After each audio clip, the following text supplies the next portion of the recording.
小姐，义父。哎呀，义父，别哭别哭，义父，你可吓死为父了！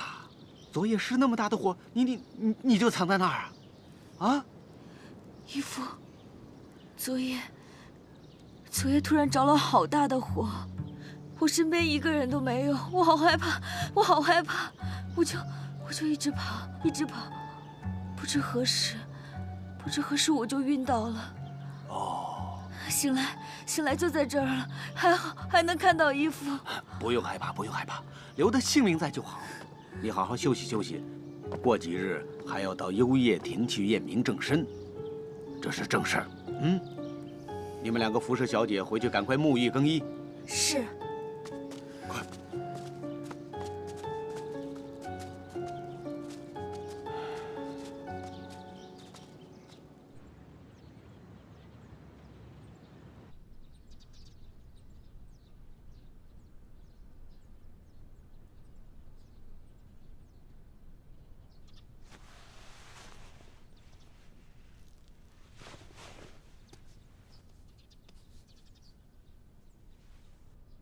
还疼吗？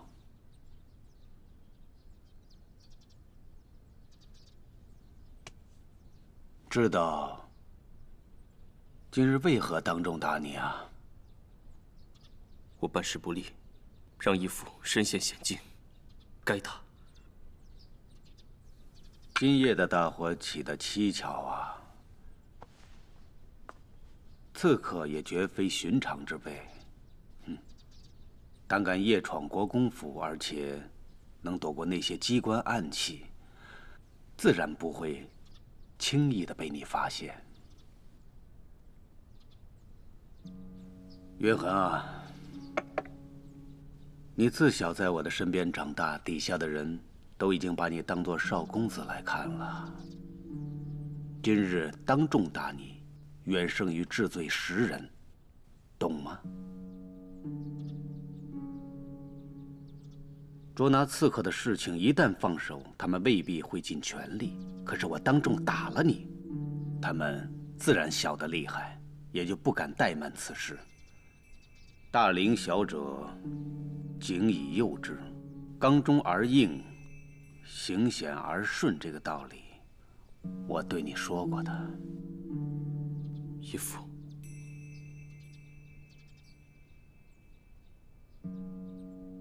今日我确实是动了肝火的。生死攸关的大事啊，含糊不得。我也年近半百了，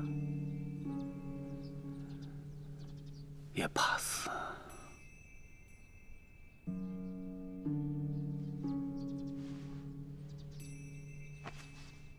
义父，义父，义父，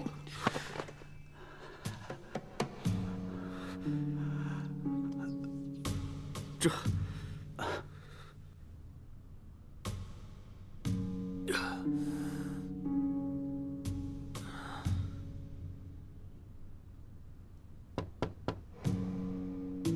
谁？先生起了吗？国公有急事，烦请先生立刻过去。好，我换身衣服就去。先生瞧着，这伤可有大碍？国公的伤说轻非轻，若寻常的方子，痊愈至少需10天半月。所幸我有一疗伤良方，可助国公迅速恢复，只需服用5日。那还请宗先生惠赐良方。我用药向来讲究，这方子还得我亲自配。如果需要什么药材，先生尽管开口。库房里短缺的话，着人即刻去采办。那我这就去准备。如此，多谢宗先生。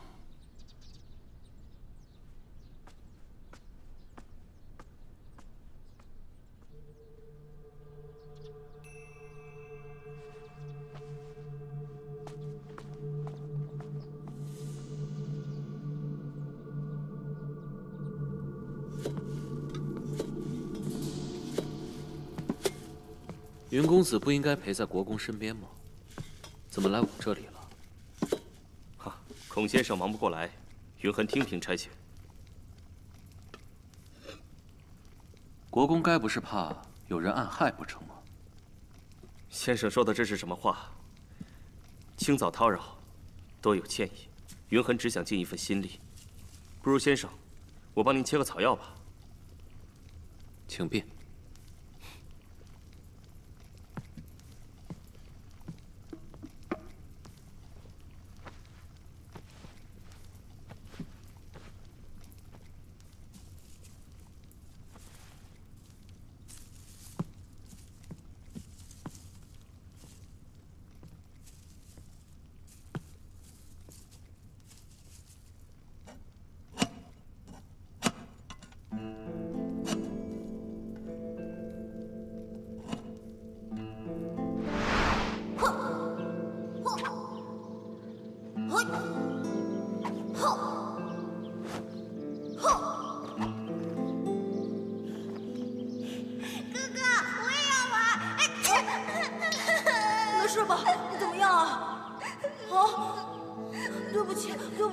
都是哥哥的错。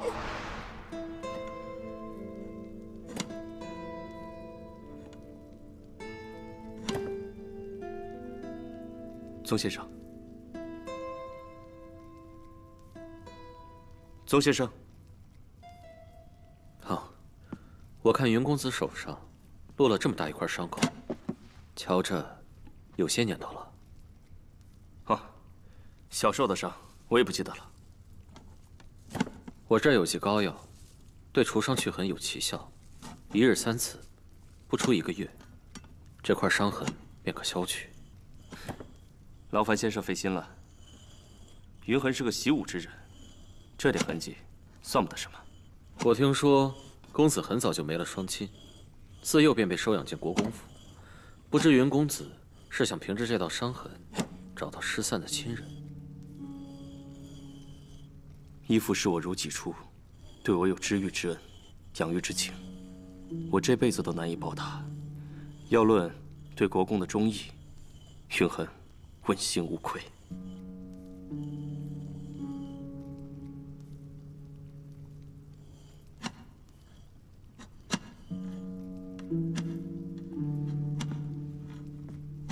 还是我来吧，这刀可比你想象的锋利，你帮我磨药就好了。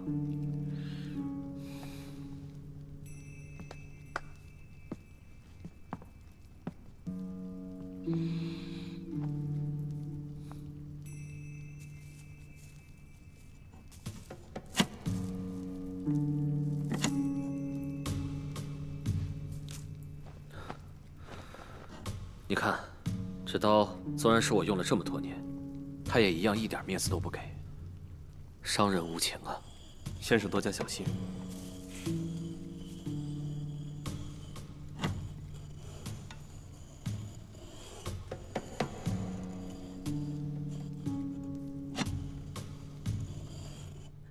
什么？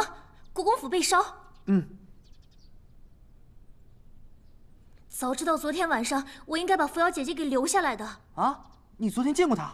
为什么不早点告诉我们？我今天一大早就去找你们俩了，你们都出去了。她为什么回来又走了？姐姐说她要扮成宇文子的模样留在国公府，可是具体为什么，他们没有告诉我。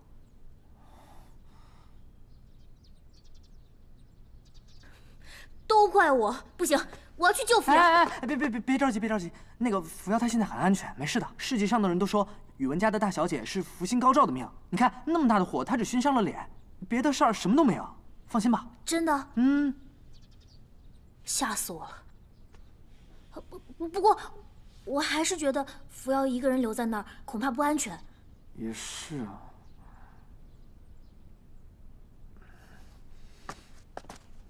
不如我们偷偷把扶摇给偷出来。不行。为什么呀？国公府不是平常的地方，太危险。就是知道危险，我们才要去救扶摇。没这个必要。他要是没点本事，也不会在国公府藏匿这么久。扶摇可都是为了你去国公府的，也都是为了你去拿摄昆铃。现在好了，东西拿到了，你却不管人家了。这与你无关。怎么与我无关啊？扶摇是我的好姐妹，你是我的，我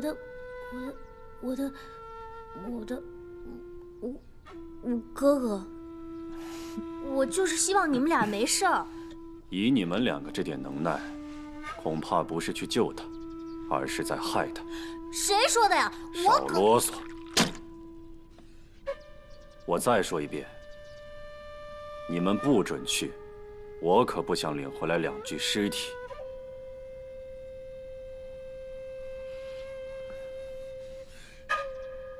你不是我的，不是我的五哥哥，我的五哥哥才不会像你这么冷血，这么没良心的。你不让我去是吧？我偏要去。走，小七。走。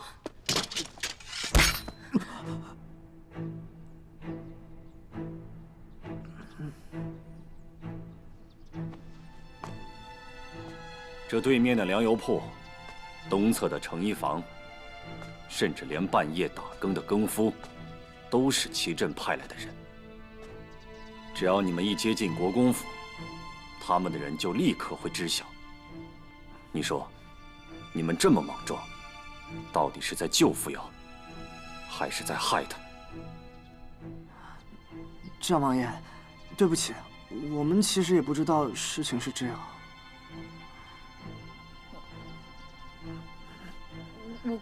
五哥哥，五哥哥，他好像气得不轻啊。你说，我刚刚是不是说话说得太重了？不知道。哎，好了，猪猪，你也别多想了。也许战王爷他现在是在担心姬羽他们。你看他们那么久都没有回来，也不知道现在怎么样了，对吧？对。可我刚刚……哎呀，好了，没事的，开心点，开心点。他没有想那么多的，放心吧。撤！撤！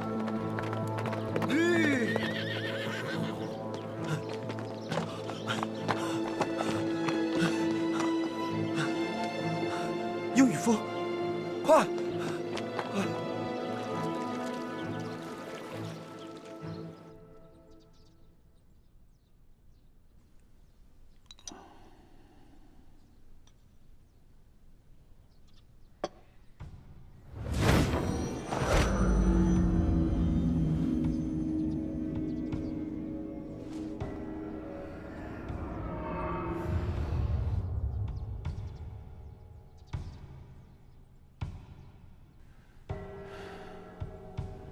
到底是神医呀！这才一剂药下去，便有了灼热之感，佩服。义父，还需好生调理才是。这几日的事那么多，哪有心思安心静卧？义父大可放心，我已下令封锁整个王城，各个医馆也派人去搜查了。那个人的左肩被我的射日箭刺穿，必受重伤。挨家挨户去搜，有此嫌疑者，一个都不要放过。是。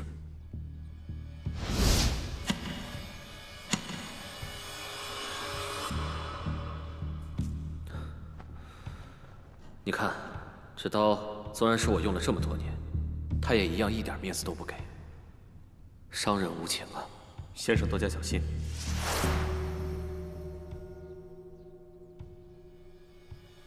你怎么了？没什么，我只是忧心义父的身体。下去吧。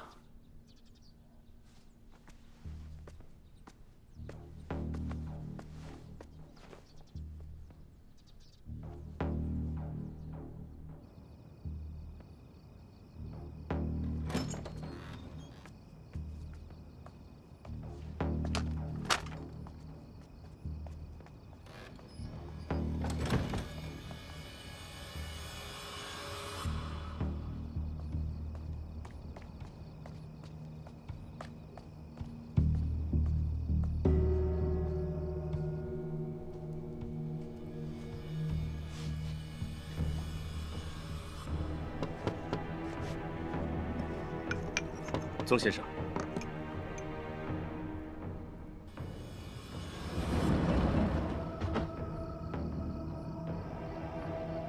这么晚了，云公子找我有什么事吗？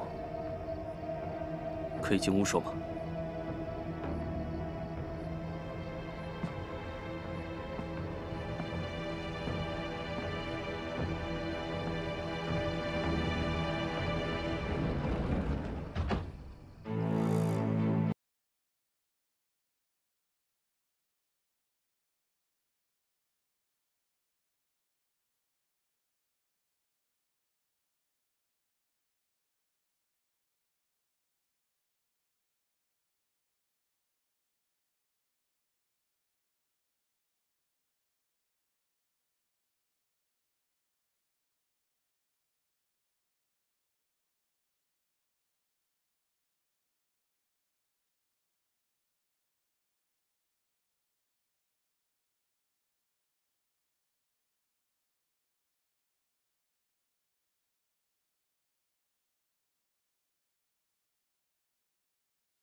将军，怎么是你？鹰羽峰，纪律有消息了。消息是从戈亚沙漠和冰原交界之地传来的。虽不知季统领遇到了什么事，但动用了鹰羽峰，想必十分危急。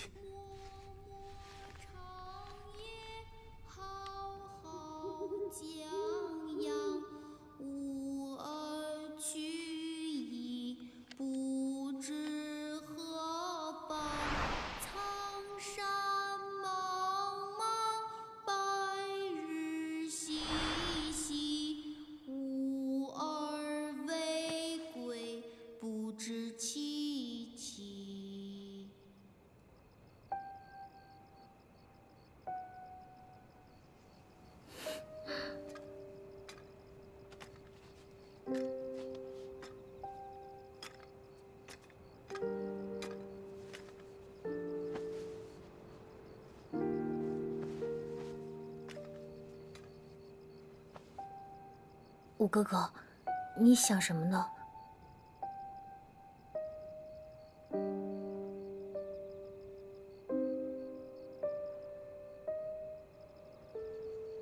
五哥哥，对不起啊，早上我说话重了一些，你别往心里去。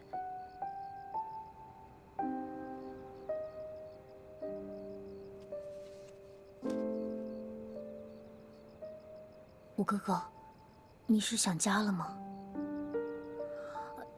想家没有什么呀，更何况五哥哥你重情重义，想家很正常。家，我的家在天煞，在盘都。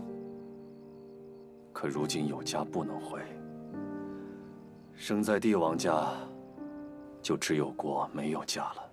谁说的呀？五哥哥，静太妃还一个人住在盘都的冷宫里，她是不是你的母亲？还有那些一起陪你生、一起陪你死、陪你杀敌的兄弟，是不是你的好兄弟？还有我雅兰珠，我是不是你？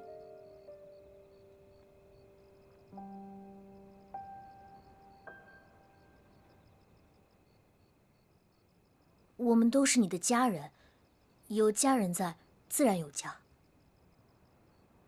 你说的没错，亲人、兄弟，都是我的家人。男儿在世上，守护不了自己的家人，就不配活在这个世上。你们所有人，我一个都不会舍弃，一个都不会抛弃，包括你，也包括扶摇。我就知道五哥哥重情重义。等我们救出扶摇啊，我就跟你一起去天煞，我绝对不会让你没有家的。天煞有句话，叫母亲的心在儿子身上，儿子的心在冰原跑马上。天上的男人会走便会骑马，能站着绝不躺下。我们有冰原，有戈壁，有能飞过五洲的冰原鹰，能踏遍五洲的天煞马，有最醉人的酒，还有最热烈的姑娘。但是这些在我心里都不及母亲给我唱的那首曲子。默默长夜，浩浩江洋，吾儿去矣，不知何方。苍山茫茫，白日西西，吾儿未归，不知其期。默默长夜，浩浩江洋，吾儿去矣，不知何方。苍山茫茫，白日西西，吾儿未归，不知其期。吴哥哥，有机会，我也想把这首歌唱给金太妃听。好。吾儿去矣，不知何方。苍山茫茫，白日西西，吾儿未归，不知其期。苍山茫茫，白日西西，吾儿未归，不知其期。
有什么事？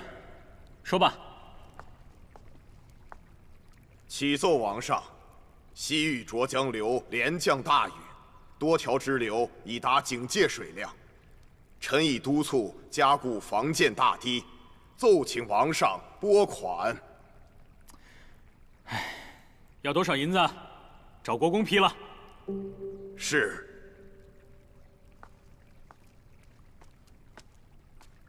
禀王上，年初我太原曾与五洲各国签下今年的商贸订单，其中临蚕丝10万匹，天蚕丝30万匹，钱绡和绫缎各50万匹。如今已近冬月，订单完成量不及60%，仅靠王庭公营织防之力，恐怕难以应对。臣奏请王上调派专人南下，以高价收购私房织物，及早凑足订单数额。王上，臣以为不同。我太渊织造之风盛行，所产织物享誉五洲，正是因为王庭坚持沿用官营织造，才会有如此信誉。若是为了银子，用民间私房布料以次充好，今年的生意倒是成了，往后太渊织造的名声可就没了。季大人倒是清流铮铮，如果纺织量不足，完不成今年的订单交易，亏了银子不说，太渊的信誉也将受损。这样的后果，谁承担得起？欠下的订单明年补给他们便是。但若是让人发现我们用私房织物滥竽充数，这才真的是毁了太渊的信誉啊！再者而言，既然你们织造局无力完成订单，为何拖到冬月才报？是有人中饱私囊，还是有人要借收购之名，想来谋取私利呢？王上，织造局消极怠工，有督察不力、暗藏贪腐之嫌，臣请王上彻查。你血口喷人！织造局每月都在王庭的监察之下，何有贪腐之事？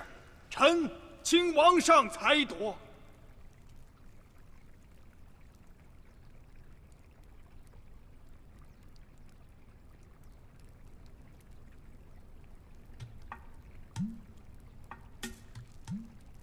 公子，公子，公子。裁夺。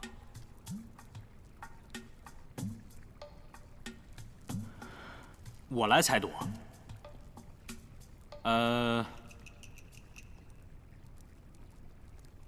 国公，你怎么看？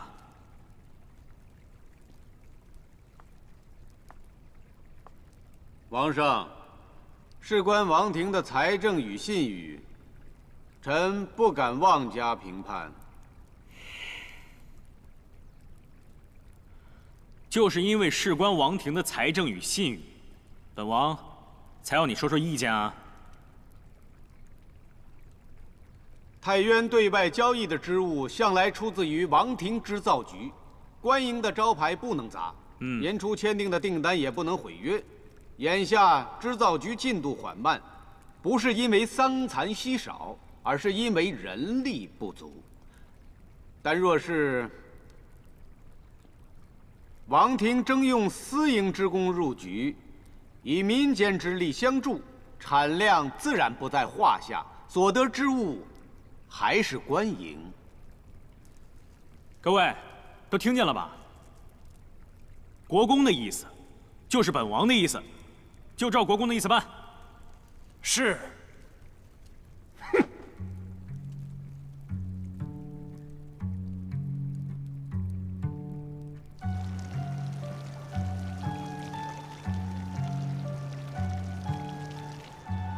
国公英明果敢，王上也处处遵应国公之意，这真是我太渊的福气啊！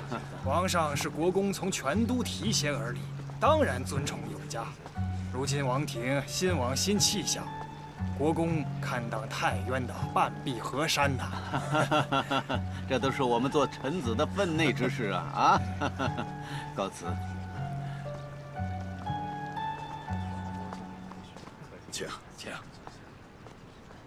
国公，国公，曹总管，听说贵府前夜走水了，这府上的家眷可好啊？哎呀，有劳总管惦记了。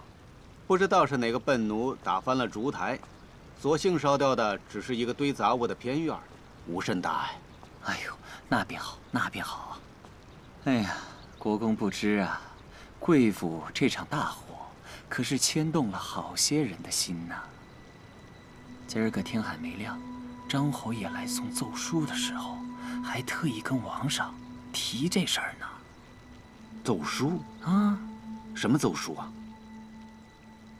我看见上面写的，好像是什么戍军8位要扩军，侯爷想向王庭讨军费。我随眼这么一看，也没瞧个真切。涉及军政的奏书，不是要经过文昌阁廷议的吗？这奏书我怎么没见到？见不着了。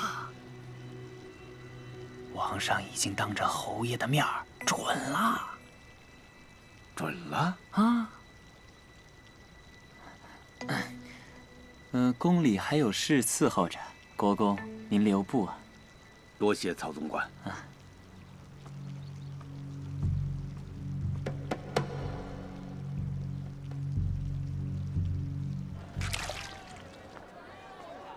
哎，听说了吗？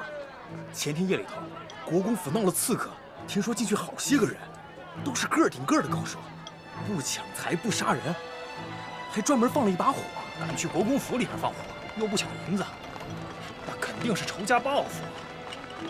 我说这刺客也是胆大啊，这满城都是兵，被国公爷抓到了，那肯定是死罪。二爷，这里边奇事可太多了。就咱这国公爷收的这个义女啊，嘿，他们家以前就是个不招人待见的破落户啊，可这国公爷啊就偏瞧上她了，还给了个郡主的名分。听说啊，还要把她送到咱们宫里面去当秀女呢。哎，你说怪不怪啊？婚姻中还有这样的奇事？那可不是嘛。您的面来喽！哎，嘿嘿，你说这事儿啊，是奇怪，可不是嘛？真是什么事儿都有。人呢？听叔说，也不知道是真是假。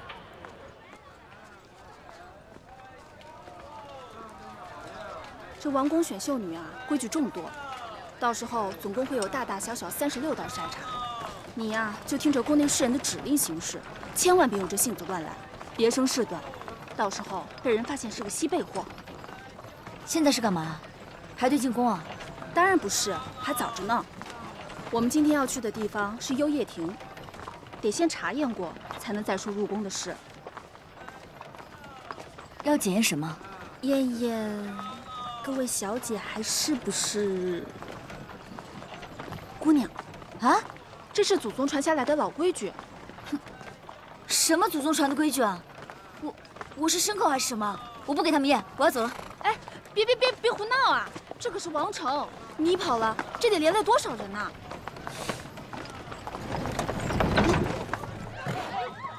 怎么了？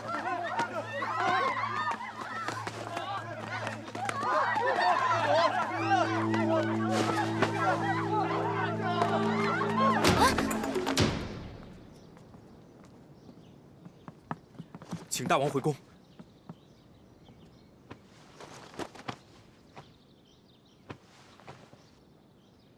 为什么？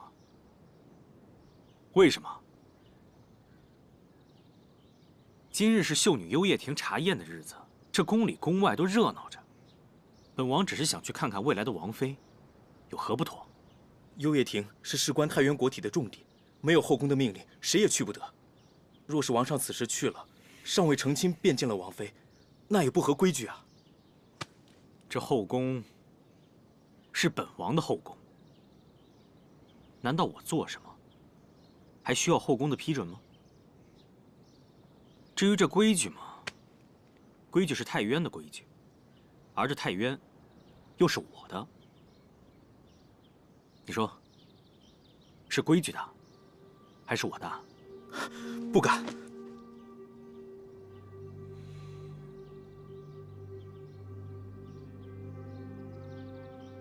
拦着我去幽叶亭，还有什么原因？来，说给我听听。王上，今日幽叶亭行检，人来人往的，难免容易发生事端。王上您乃千金之体，还是应该远离人员混杂之地，这样臣等才安心啊。你的意思是说，有不怕死的要害我？不是还有你们吗？还是你想说，宫里养着你们这些禁军，都只是一些没用的绣花枕头罢了？自然不是。抬头。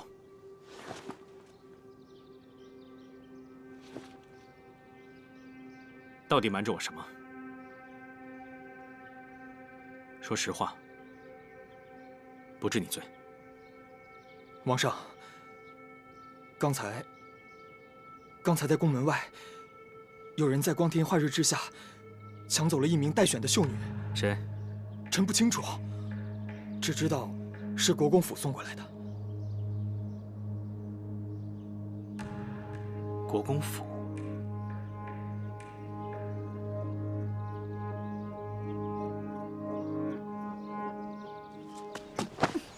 站北野，你疯了吗？你在城门口抢人，你不怕被抓？那些个废物奈何不了我。你没有必要这样做。我是为了救你。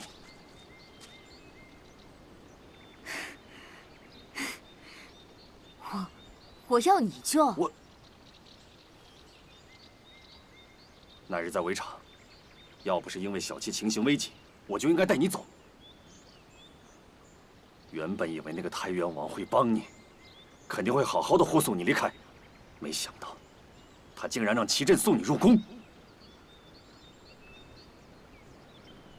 要是我不想做的事，别人就是把刀架到我脖子上，我也不会做。我入宫自然有我入宫的道理。不过你这份心意我领了，谢了。你真的要进宫？这个事呢，说来有点复杂，我一时半会儿也解释不清楚。不过你放心吧，我没事。既然你已经下定决心，那我也不拦你。但是你要记住，进宫以后，万事小心。你们也是。走吧。等一下，我还有件事情要求你帮忙。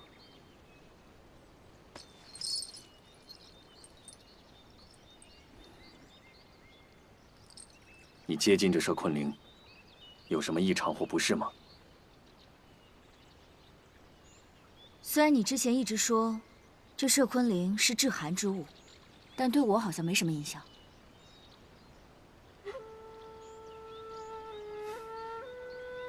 这佘昆凌，寻常人接触就会像小七一样，寒气入体，蚀骨化髓，久而久之就会有性命之忧。不过你与他，好像天生就相融，更像是我们战士血脉一般，也算是和他投缘。怎么着？你这意思，你要把这宝贝送给我？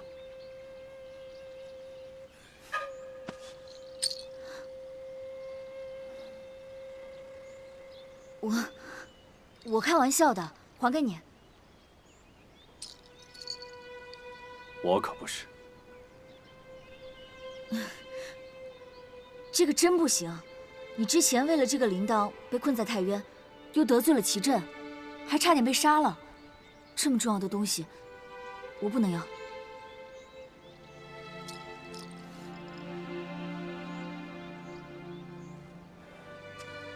我有件很重要的事情要去做，这几日就会离开太原。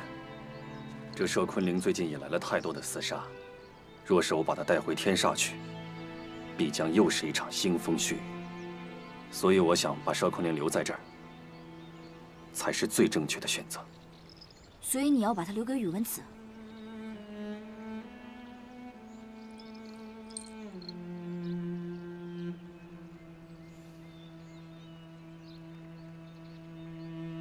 你此番前去，何时能回？也许一旬，也许月余，也许一去不回。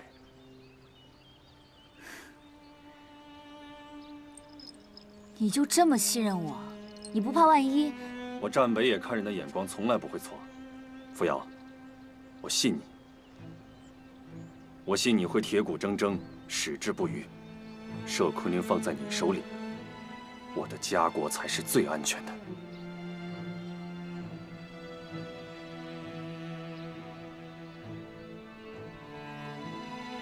既然如此，这佘昆凌我就收下了。我收着佘昆凌，情谊我也记着了。但你不许一去不回，一定要回来请我喝酒。好，这顿酒我们一定得喝。臣有罪。昆京向来繁盛安泰，今日在王城外竟然发生了这样的恶行，祸乱民心不说，还牵扯到宫闱内务，臣请治罪。秀女被劫，王城失察，这算起来是死罪啊！国公糊涂，请王上明示。听说被劫的秀女是国公府上的，还是刚认的义女。国公倒是一副柔肠，是不是送到了王宫门口，忽然觉得舍不得，才想出这么个主意？当然不是。别说是一个义女，整个太渊的人都是王上的人。臣确实是失察，但绝无包庇之私。请王上给臣几日时间，定能抓回劫匪，平息盛怒。